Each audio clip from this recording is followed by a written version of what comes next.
Terapéutica Racional en Atención Primaria de la Salud es un programa de capacitación publicado por el Ministerio de Salud en el 2018 que habla sobre una serie de factores de riesgo cardiovascular. En este caso vamos a hablar de la obesidad. La obesidad es una enfermedad endocrino-metabólica crónica y multifactorial con tendencia epidémica y creciente que predispone a enfermedades como la diabetes, la hipertensión o la hipercolesterolemia. Además, reduce la calidad de vida, aumenta el riesgo cardiovascular y disminuye la esperanza de vida. En cuanto a la prevalencia, la Organización Mundial de la Salud describe que en el 2016 el 39% de las personas adultas tenía sobrepeso y el 13% eran obesas. Además, cada año mueren aproximadamente 3,4 millones de personas adultas como consecuencia del sobrepeso y la obesidad. También puede atribuirse al sobrepeso gran parte de la carga de enfermedades como la diabetes, las cardiopatías isquémicas y hasta la carga de ciertos tipos de cáncer. La tercera encuesta nacional de factores de riesgo realizada en el 2013 mostró que la prevalencia del exceso de peso en adultos fue del 57,9%, de los cuales 31%, 37,1%, era sobrepeso y 20,8% obesidad. Además, se vio, a comparación de la encuesta realizada en el 2005 y en el 2009, un aumento de la prevalencia de la misma, lo que nos muestra una tendencia creciente sostenida en el tiempo. La obesidad fue mayor entre varones que entre mujeres y entre las personas con mayor edad con respecto a las más jóvenes. Por último, en Argentina, 6 de cada 10 adultos presentan exceso de peso y en niños y niñas de edad escolar, 30% tienen sobrepeso y 6% tienen obesidad. En cuanto a la definición y clasificación, el método más usado en los adultos para definir y clasificar la obesidad es el índice de masa corporal, que se calcula como peso en kilos sobre talla en metros al cuadrado. Esta no es una medida directa de la adiposidad, pero sin embargo mantiene una buena correlación con la cantidad de grasa total del organismo en los adultos, no tanto en niños, adolescentes o ancianos. Además, lo sobreestima en individuos musculosos y lo infravalora en personas con baja masa magra.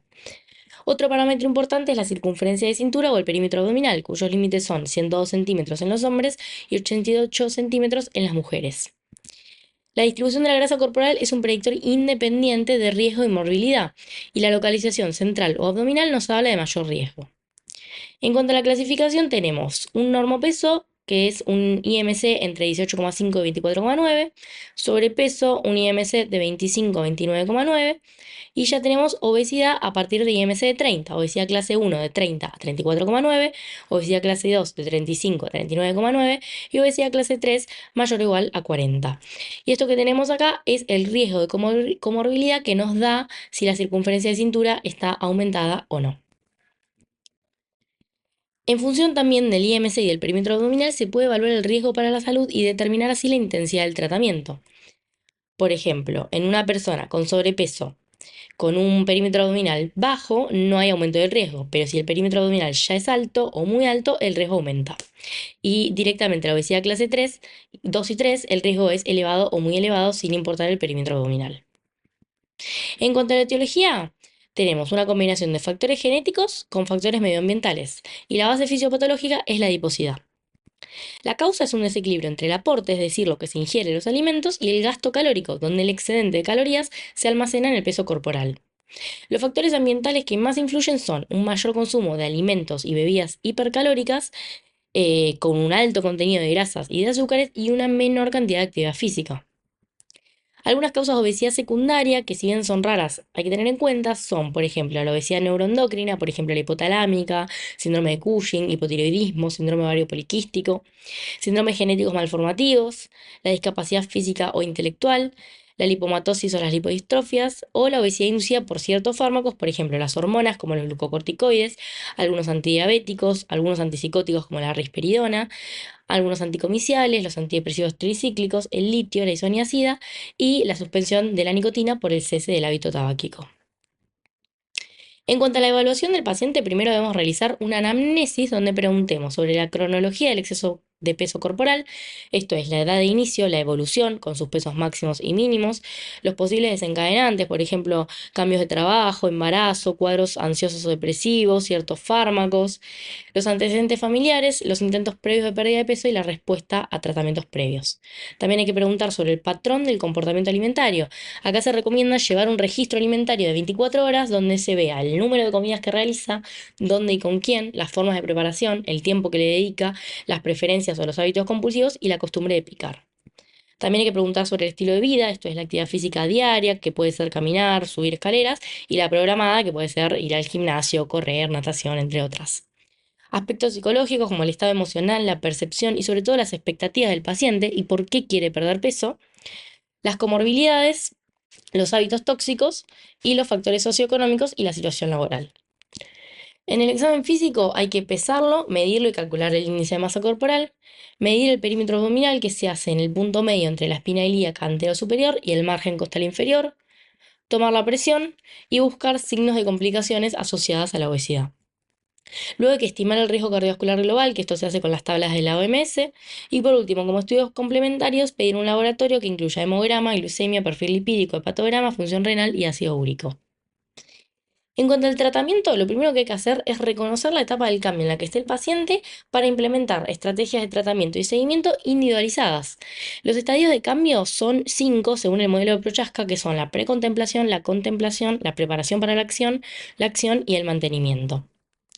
Luego hay que establecer metas pequeñas, reales e individualizadas. Por ejemplo, hay que proponer en los primeros 6 a 12 meses a los pacientes que tienen un IMC entre 25 y 35 una pérdida de peso inicial del 5 al 10%, y en pacientes con un IMC mayor a 35 una pérdida de peso inicial del 15 al 20%. El abordaje tiene que ser integral con una perspectiva multidisciplinaria y se va a basar en modificaciones dietéticas, en la actividad física y en el apoyo psicológico con terapia conductual. Esto es para mantener los cambios a largo plazo, ya que la obesidad es crónica y multifactorial. Además, se demostró que cuando se combina la dieta con el ejercicio aeróbico, con el físico aeróbico, se consiguen las mayores pérdidas de peso a largo plazo. El primer pilar del tratamiento son las intervenciones dietéticas. Esto incluye educación nutricional y la prescripción del plan alimentario. Se basa en dos estrategias, la disminución del aporte calórico por un lado y el control de la proporción de macronutrientes en la fórmula calórica por el otro. Los cambios tienen que ser graduales y se debe buscar conseguir cambios en los hábitos alimentarios. Para esto se recomienda llevar el diario nutricional. Se debe conocer el requerimiento calórico aproximado de la persona y en base a eso acordar con el paciente reducir 600 calorías.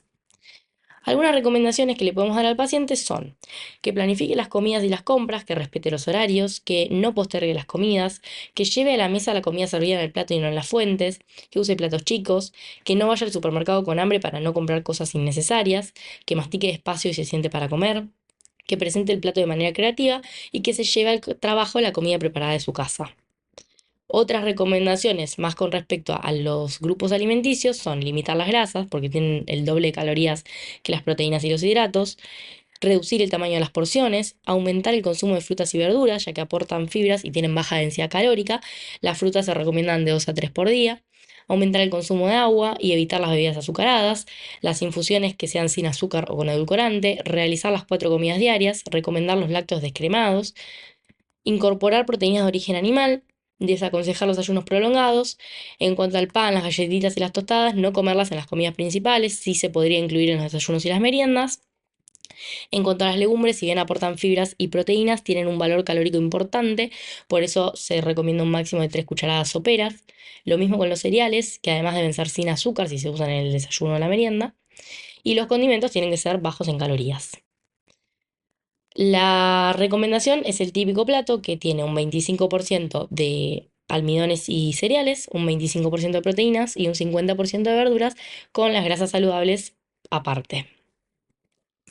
El segundo pilar es la actividad física. Se recomienda prescribir ejercicio aeróbico moderado, ya que demostró que disminuye la mortalidad global y evita la recuperación del peso perdido. Se debe proponer una vida activa a toda persona adulta que tenga obesidad para lograr beneficios en la salud global. Y esto es porque se demostró que la actividad física reduce los factores de riesgo de enfermedades cardiovasculares, reduce la incidencia de enfermedad cardiovascular y reduce la mortalidad global. La recomendación es sumar al menos 30 minutos por día de actividad física moderada en la vida diaria o con ejercicio, más 2 dosis semanales de ejercicios de fortalecimiento muscular. Y la frecuencia es un mínimo de 3 a 4 veces por semana e ir aumentándolo progresivamente la mayor parte de los días.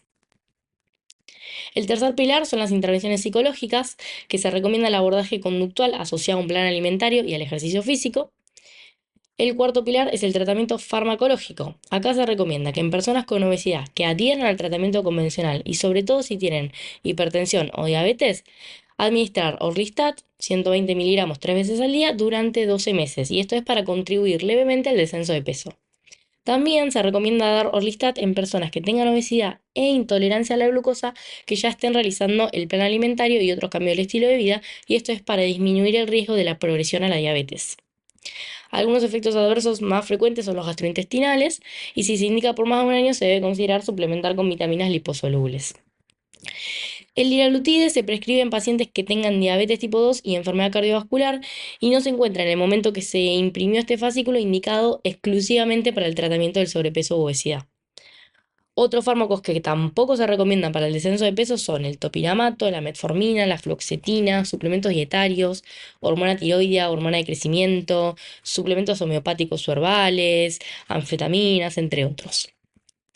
El quinto pilar y último es el tratamiento quirúrgico, que es la cirugía bariátrica, que se recomienda a todas las personas con un IMC mayor o igual a 40 que no han obtenido la respuesta esperada al tratamiento convencional.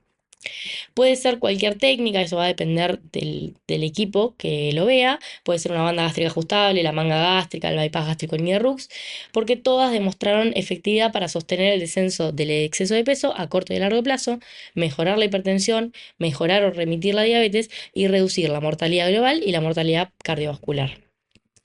En personas con un IMC entre 35 y 39,9 que tengan diabetes tipo 2, hipertensión, apnea del sueño o artrosis con gran limitación funcional, también se sugiere considerar el tratamiento quirúrgico por sus beneficios tanto en la pérdida de peso como en la mejoría o resolución de estas comorbilidades. Se debe incorporar a las personas que se vayan a someter a la cirugía bariátrica en un programa a cargo de un equipo interdisciplinario para la evaluación prequirúrgica, la cirugía y el seguimiento postoperatorio, para facilitar la comprensión de los alcances de la cirugía, dar herramientas para incorporar, sostener y alcanzar los beneficios que pueda aportarle en el corto y en el largo plazo. Esto debe incluir, por ejemplo, controles periódicos y cuidados desde el área clínica, nutricional y de salud mental, incorporar hábitos alimentarios más saludables, un plan de actividad física regular, identificar trastornos alimentarios, abuso de sustancias y otras comorbilidades psiquiátricas. Descenso rápido de peso se considera una pérdida mayor al 1,5% por semana por más de 4 semanas. Esto se debe desalentar ya que se observa una asociación con potenciales riesgos para la salud, por ejemplo, el aumento de la incidencia de la litiasis biliar y la pérdida de masa ósea a predominio del hueso femoral cortical en las mujeres. Por otro lado, se deben desalentar las estrategias, planes y tratamientos facilitadores de variaciones cíclicas de peso, ya que esto promueve mayor posibilidad de reganancia de peso asociada y potencial riesgo para la salud.